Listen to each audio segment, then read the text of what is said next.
Hey, I'm Truck Smith. I'm about 5 feet 9 inches tall, and I'm 46 years old.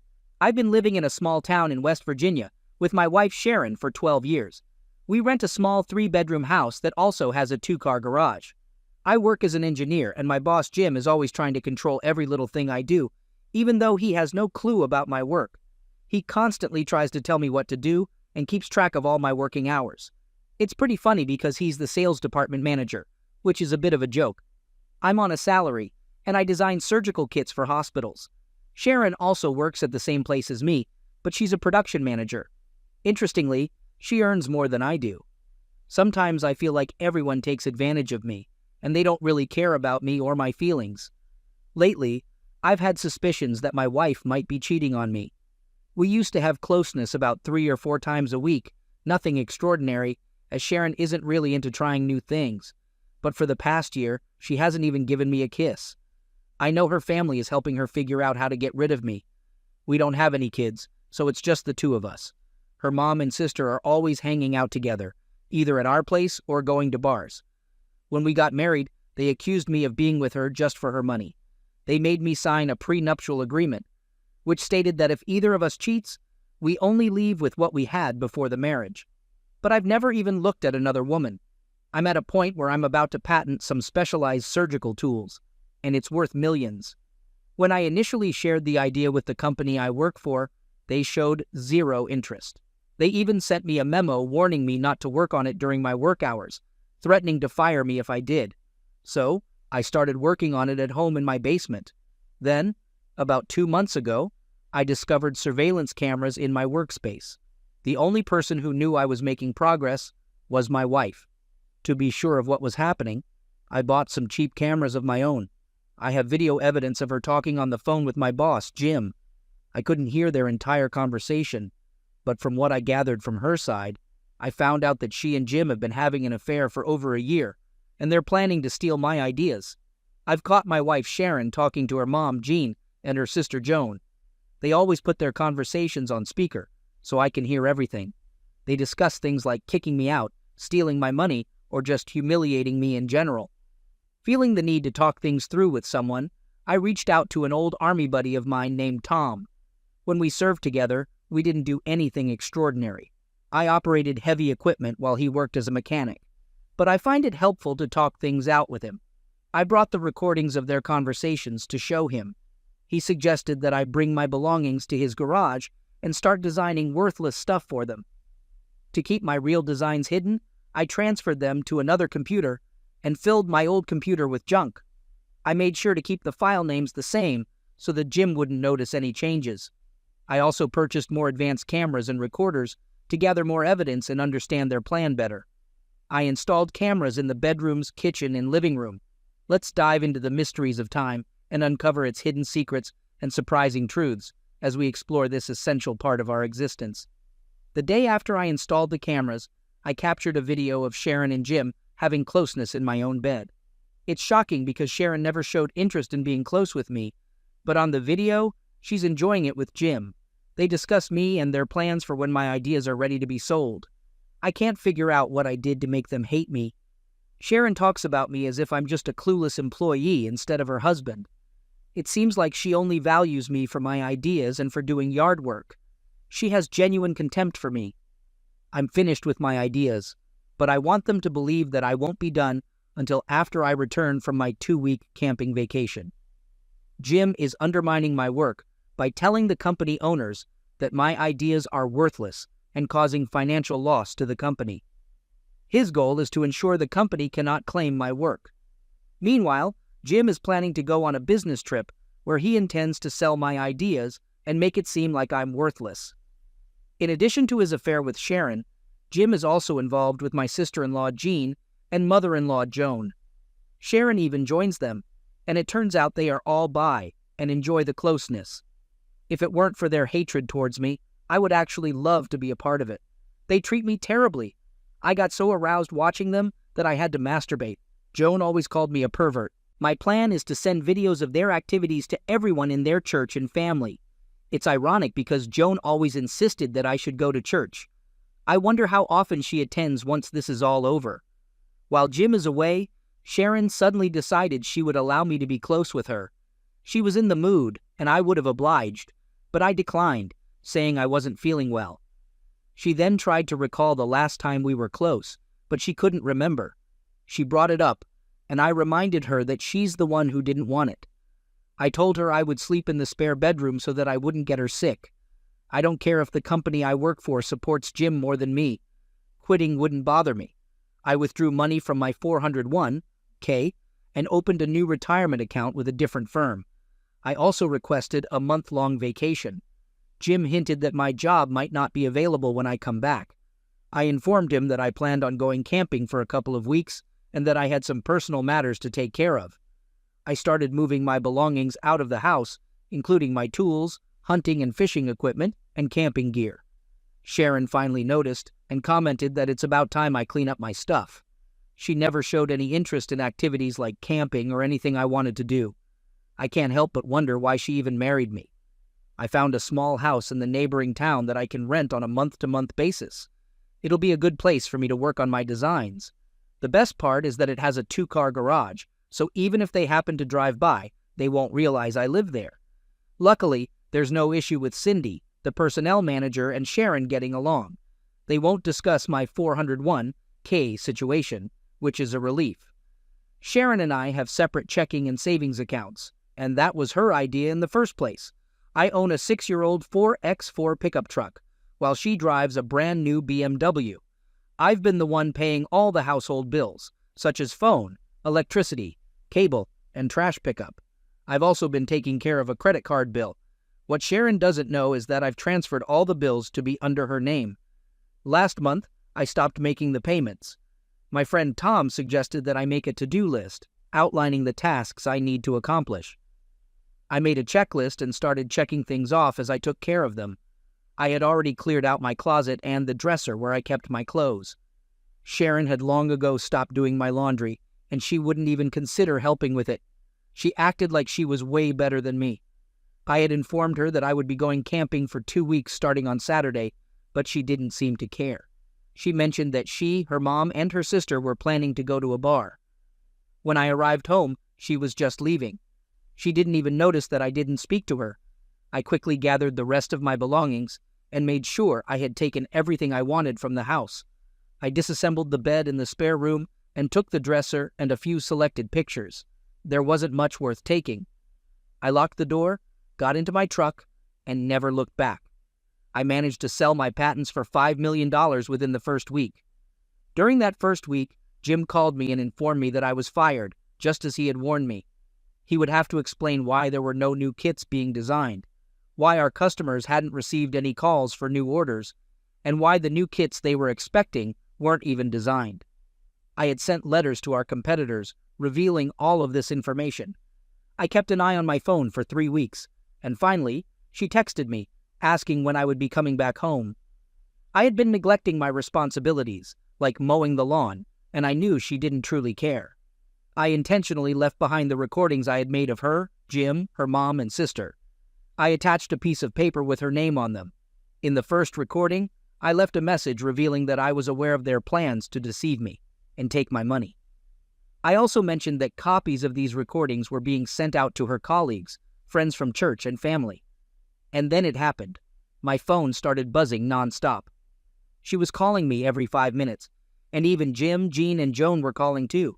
She had discovered the recordings and just now realized that I had left 3 weeks ago. I then sent copies of everything through mail to our workplace, our friends, and the church.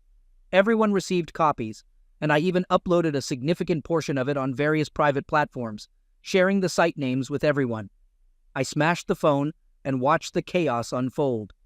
I also made sure to send the recording of Jim firing me to the company so they would know who deserved the credit. Consequently, Jim got fired, and Sharon lost her job as well. I decided to invest in a partial ownership stake in one of our competitors. I was familiar with the owner, Perry, and how he treated his employees. His company had more of a family-oriented atmosphere. I had been having confidential meetings with him, as his company was not excessively aggressive in the industry. I had a conversation with Perry where I emphasized that I didn't want the town to suffer and that the majority of the people were excellent workers. He understood my intentions and saw an opportunity to acquire the equipment and factory at a low cost. I had already found a couple of design engineers for him and trained them in creating kits that I knew hospitals would find desirable. I also showed them how to provide excellent customer service. After about a week of the plant being operational again, Jim unexpectedly shows up for a job interview. During the interview with Perry, Jim claims that he was the one who kept the old company running smoothly. He even tries to put in a good word for Sharon, perhaps thinking they could simply walk in and take control. Now, it's time for revenge. We live in a world where marriages and divorces are common, but I can't understand why people cheat on their partners. Thank you for listening to my story, and I hope you enjoyed it. I welcome any advice or suggestions. Moving forward with the story, I had filed for divorce. When Sharon arrived, she believed she would soon be entitled to a significant sum of money from the new company. She was furious with me for transferring all the household bills to her. Instead of attending the meeting, I observed from another room where my lawyer, Sid, was ready. As soon as the meeting began, he placed the prenuptial agreement on the table and pressed play on a recording. It exposed them having closeness and discussing their plans to take my money. They also mocked and humiliated me while laughing throughout the whole ordeal. I granted my attorney the written power of attorney to handle my divorce. I informed them that I would check in with them after 2 weeks, without revealing my whereabouts. On a Monday morning, Sharon received the divorce papers citing her adultery. Sid, my lawyer, advised Sharon to simply sign the papers to avoid public exposure and potential legal consequences. She complied and signed the divorce papers. Upon signing, she mentioned how she would soon be making good money again and added that she was done with someone like me. I wanted to sue Jim for alienation of affection, but unfortunately, Massachusetts doesn't allow such lawsuits. It seems like too many state politicians were facing similar legal actions.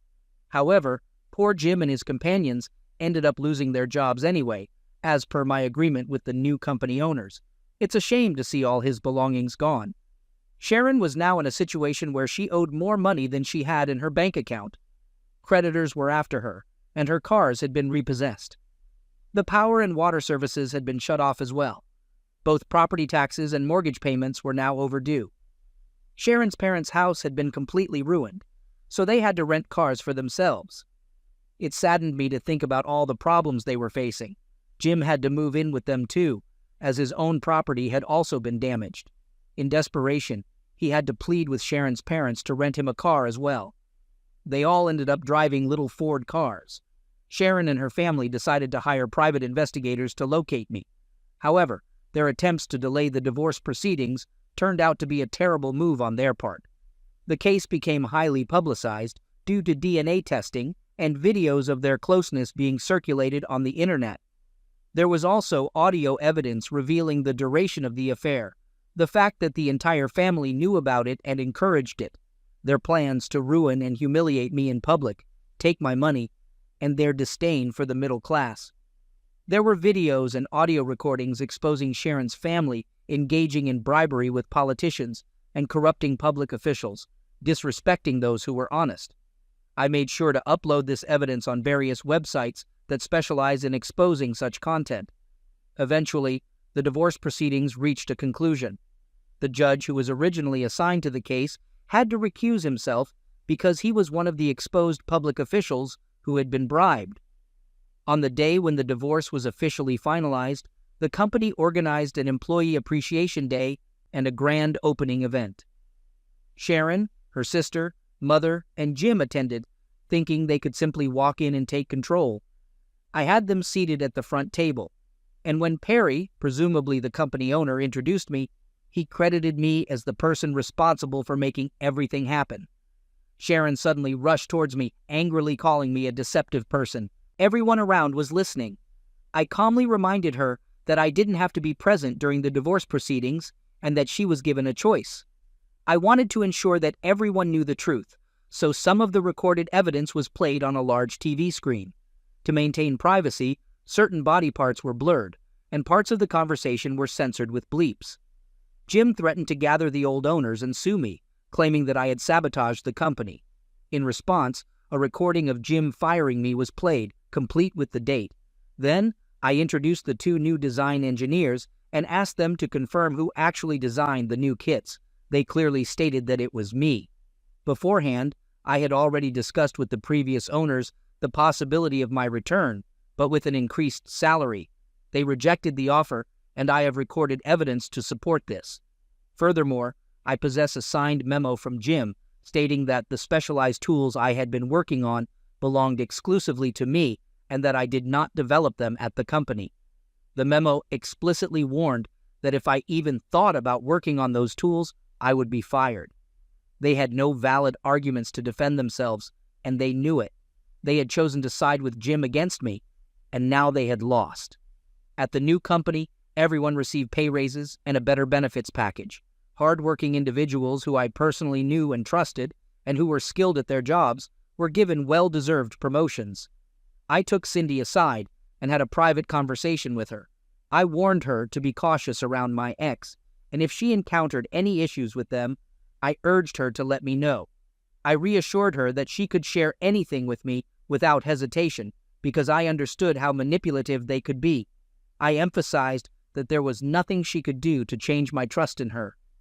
I informed Cindy that she was now in charge of this division and expressed my confidence in her ability to handle the role. I encouraged her not to hesitate to ask any questions if needed. I assured her that I would check in on her occasionally to offer support. In the final part of the story, after a year had passed, somehow they managed to find me. People in town informed me that someone had been asking about my whereabouts. Additionally, I discovered from my wife's emails that they were aware of my location. 2 guys landed on a pond near my property during the night. I was prepared for their arrival. I had installed video surveillance, so when they forcefully entered my home, I shot, aiming to hurt rather than end. They never expected it, but they were intending to harm me by entering my house. Someone had suggested using rock salt instead of steel in the tool, but that only works in the movies. After the incident, I inspected their plane and took what I needed. I then contacted the state police and informed them that 2 individuals had attempted to harm me, but that I had managed to apprehend them. The following morning, the state police arrived by air and arrested the culprits, securing the evidence that indicated their intentions. Initially, the 2 men claimed to the police that they were merely lost and had approached my property to ask for directions. However, the surveillance video clearly contradicted their statement, as did the evidence found in their plane. They spent weeks in the hospital receiving treatment for their injuries before being sent to jail. Eventually, they divulged to the police who had hired them and the purpose behind their actions. After all that had happened, I flew to Maryland to take care of some unfinished business. I went to a restaurant that I knew her family often visited. As they walked right past me, they didn't recognize me. I now have long gray hair, a beard, and I'm in better shape than before. I asked the waiter to send their table a bottle of champagne. Looking at them, it was evident that the whole family had aged about 20 years. They glanced at me, and after a few minutes, Sharon suddenly yelled out, "Oh my God, you son of a witch!" She had finally recognized me and proceeded to inform the rest of her family who I was. Sharon came rushing towards me, shouting that I had destroyed her family and hurling insults at me. Then her sister decided to call the police. The police arrived and took me into custody. I requested the waiter to contact my lawyer since I doubted the police would allow me to make the call myself. Luckily, my lawyer had planned ahead and ensured they had copies of the surveillance tapes. After reviewing the footage, the police released me. The tapes clearly showed me calmly sending the champagne to their table and engaging in a composed conversation with them. It demonstrated that I was merely defending myself. If it weren't for my lawyer's preparation and the presence of those surveillance camera recordings, I doubt the police would have let me go. It turns out they were friends of my mother-in-law. Sharon reached out to my hotel room and requested to have a conversation. We met in the hotel lobby, and I made sure that our interaction was being recorded. She asked me why I had done what I did to her and her family. I looked at her with surprise and calmly explained that I had discovered their plan against me and had taken action before they could harm me. I revealed that I had found out about her long-lasting affair with Jim. Then, I posed a question to her. Why did she marry me if she had such hatred towards me? I didn't mention that I had wired the entire house or that I had been spying on her. She had lost her job, house, and cars, while Jim had also lost his house and job. They had no choice but to move in with her parents. Her response was that it was nothing personal. She initially entered the relationship to distance herself from her family, and she admitted that she found it amusing to make me do things for her. She even mentioned that they took pleasure in the fact that I was getting involved after they did. Curious, I asked her why she didn't simply divorce me when she met Jim. She explained that at the time it was entertaining for her, and she believed that this way she could secure everything she desired. I then questioned her how well that plan was working out for her.